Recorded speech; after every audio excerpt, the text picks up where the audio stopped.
When I was 12 years old, I found a lump in my leg, and I was soon after diagnosed with a rare, incurable form of cancer. I had 16 nodules removed out of my left lung and 10 out of my right lung. And there was always one, potentially two nodules that remained in my left lung. Because there was no treatment, I would just have to be monitored, and that they would hope for the best, that nothing would grow or nothing would spread. And so I would always be kind of living with the fear of, is the cancer going to grow? Is it going to spread?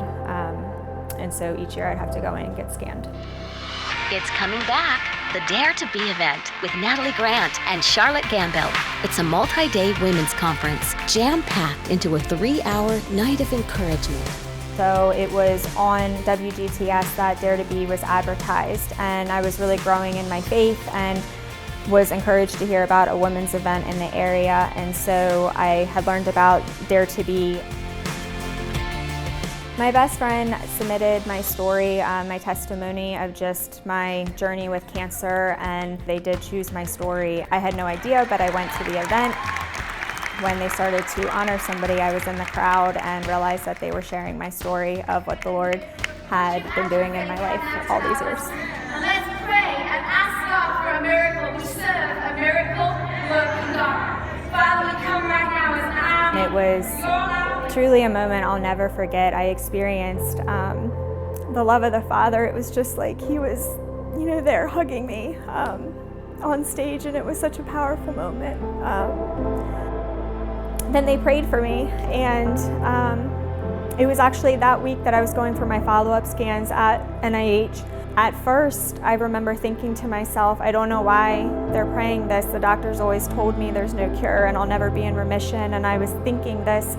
Then I felt something change in my heart, and I was like, yeah, why have I never prayed for that? Why have I never believed, that the Lord could do that?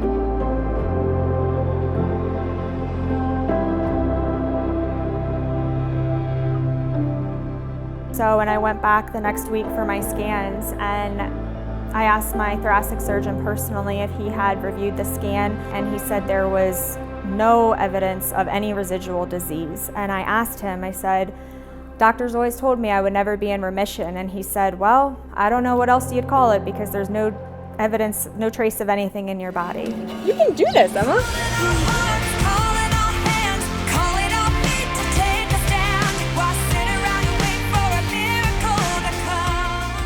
For most of my life, I had felt abandoned or rejected by God. I was a young girl when I was diagnosed with cancer, and it just took me to a dark and fearful place.